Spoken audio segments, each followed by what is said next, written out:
2025년 5월 초부터 해서 한항령이 해제가 되면서 중국 관광객들이 한국에 대거 들어온다고 합니다.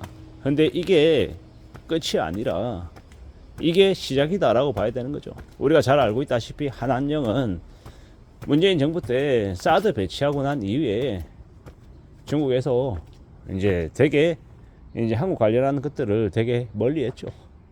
한국 K-팝 가수 등의 공연도 못하게 만들었고 여러 가지 불이익들을 줬습니다. 한국 기업의 상품들을 불매운동하고 못하게 하고 되게 좀 싫어했죠. 그로 인한 충격 때문에 아모레퍼시픽의 화장품이 그리고 뭐 롯데마트 등 롯데그룹의 피해도 컸고요. 그러한 것들이 이제 계속되다가 최근에 와서 2025년 5월부터 한항령 해제 등의 이슈로 이제 뭡니까 그 SM이나 YG 엔터테인먼트 등 이제 연예기획사들 K-팝 아이돌 공연하는 이제 그런 것들을 이제 만들어내는 그런 연예인 기획사 이런 쪽의 매출이 되게 늘어나고 주가도 2배 이상 올랐죠. 앞으로는 저 이제 중국 관광객들이 대거 들어오면서 저기 제주도에서 롯데 관광개발 카지노 관련한 매출이 급등할 것이고 2025년 이제 10월에서 한 12월 사이인가요?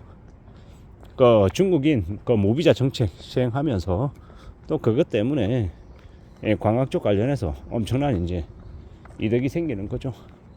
면세 관련한 이제 기업들의 이제 매출도 급등한다라고 합니다. 지금은 신라 면세점이다, 롯데 면세점이다, 저 현대든 면세점 업계가 대규모 희망퇴직을 하고 인력을 줄이고 되게 이제 빡빡하게 가는 모습이죠. 그런데 그게 이제 바닥을 찍고 나면 다시 이제 치고 올라간다라고 보면 맞죠. 예, 그런 일들이 이제 생긴다라고 봐야죠. 하나투어나 모더투어 같은 여행 쪽도 되게 호황을 보일 겁니다. 중국 관광객이든 일본 관광객이든 대거 이제 한국으로 들어오는 그런 것들을 이제 겪게 될 것이고요. 여러 가지 경우의 수가 이제 생긴다라고 봐야죠. 결국은 이제 한국과 중국의 관계가 예전보다 훨씬 더 좀 긴밀해진다라고 봐야 됩니다. 중국은 중국대로 지금 현재 미국과 무역 전쟁을 하는 사이에 어쩔 수 없이 주변 나라에 좀 인심을 좀 베풀어서 중국에 대한 이미지를 좋게 해야 되고 경제적인 관계에 있어서 좀 많이 베풀어야 됩니다. 그래야 이제 자기도 나름의 이제 자리매김을 할 수 있기 때문인 거죠.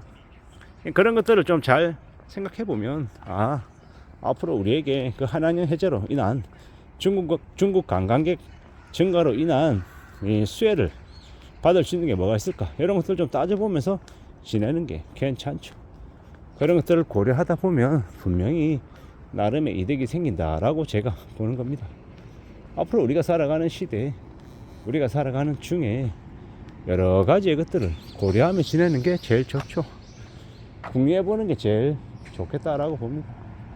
살아가다 보면 어떤 식으로든 우리는 기회와 맞닥뜨린다라고 봅니다.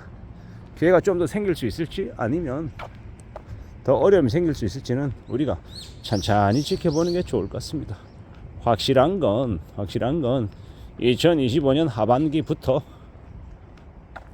지금부터 2025년 6월 지금부터 아니죠. 2025년 5월부터 한국의 주식시장의 상승세는 시작됐죠. 2400이 무너지고 했던 것들이 2400이 유지가 되고 2500이 유지가 되고 지금 2600을 넘어서서 2700을 살짝 이렇게 넘어서고 있죠. 2025년 하반기에 3000에서 3300까지 간다라는 말도 많고요. 결국은 이러한 얘기가 뭘 의미하겠습니까? 주변에 있는 중국 관광객들이 대거 들어오나 보다, 뭐 이렇게 생각하면 대략 맞다라고 봐야죠. 이제 앞으로 시간이 지나면 지날수록 그와 유사한 것들 관련해서 많은 이제 얘기가 나올 것 같습니다. 좀 두고 봐야죠. 어떻게 흘러갈지, 어떻게 전개가 될지 말입니다. 제주도의 롯데 관광개발이 주가가 11,000원, 12,000원 이던 게 2만원, 25,000원까지 갈 수 있다는 이야기도 나오고 있습니다. 뭐 3만 원도 가능하지 않을까라고 조심스레 짐작하는 거고요. 그걸로 끝나겠냐라는 거죠. 끝이 나지 않겠죠. 강원랜드든 아니면 GKL이든 그 관련되어 있는 종목들의 주가 상승이 또 있을 것 같고, 또 그걸로 끝나냐? 그것도 아니다라는 겁니다. 그것도 아니다라는 겁니다. 계속 이제 가야죠. 계속 살펴봐야 될 것 같습니다. 여러 가지 기회들, 여러 가지의 가능성들이 우리에게 펼쳐진다라고 봅니다. 그러니 너무 과도하게 중국 관광에 관련해서 되게 부정적인 이제 생각들을 펼칠 필요가 뭐가 있겠냐라는 겁니다. 중국 관광객들 관련해서 적대시하고 반중 이미지 이런 건 안 갖는 게 좋겠습니다. 결국 한국에 쇼핑하러 오는, 돈 쓰러 오는 손님인데, 고객인데 굳이 이 나쁜 이미지, 나쁜 생각들을 갖고 쫓아낼 필요가 뭐가 있겠냐라는 겁니다. 우리가 싫어하고 배척하고 그러면은요, 그 중국 관광객들이 어디로 가겠습니까? 일본 가겠죠. 일본 가면 어떻게 됩니까? 일본만 좋은 일 시키는 거다라는 겁니다. 잘 생각해 보자고요. 뭐가 우리에게 이득이고 뭐가 손해인지를 좀 따져보며 지내는 게 나을 것 같습니다. 영리하게 현명하게 대하자라고 말하고 싶은 거죠.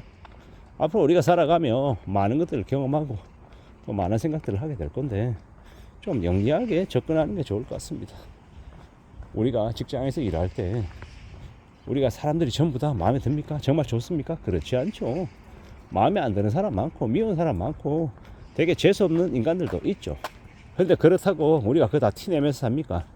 그러지 않죠. 조용히 그냥 모른 체 합니다. 왜? 먹고 살아야 되고 그 사람들하고 좋든 싫든 관계를 유지하며 지내야 되기 때문이죠. 그렇게 생각하는 게 좋을 것 같다라는 겁니다. 그저 뭐 자기 뜻대로 자기 생각대로 다 안 되는 거고, 그래 주어진 상황에 맞춰서 좀 지내보자, 생각해보자 라고 마음 먹는 게 제일 좋을 것 같다라는 겁니다. 그렇게 마음 먹고 그렇게 지내면서 착실하게 자신의 삶을 지켜나가는 거, 그게 제일 좋을 것 같다라는 거. 우리도 마찬가지로 우리가 지금을 살아가면서 굳이 남들하고 되게 싫은 소리, 싫은 얘기 할 필요 뭐가 있겠냐. 그런 것보다 그저 우리의 실속 차리고 우리의 현실에 맞춰서 지내는 게 그게 제일 좋겠다라는 거. 그렇게 살아가보자 라고 말하고 싶은 거죠. 그런 얘기들 좀 하고 싶었습니다. 앞으로 우리가 살아가며 많은 이제 경험들, 많은 이야기들을 하게 될 텐데요. 특히나 중국인 관련해서는 굳이 그냥 괜한 심술로 반중 정서를 가질 필요가 뭐가 있겠느냐. 좀 영리하게 중국 관광객들을 잘 유치해서 우리의 이득을 더 늘리고 좀 더 좋게 만들어가는 게 그게 아마 제일 좋을 것 같다 라고 말하고 싶어서 말씀을 드려봅니다. 이상입니다.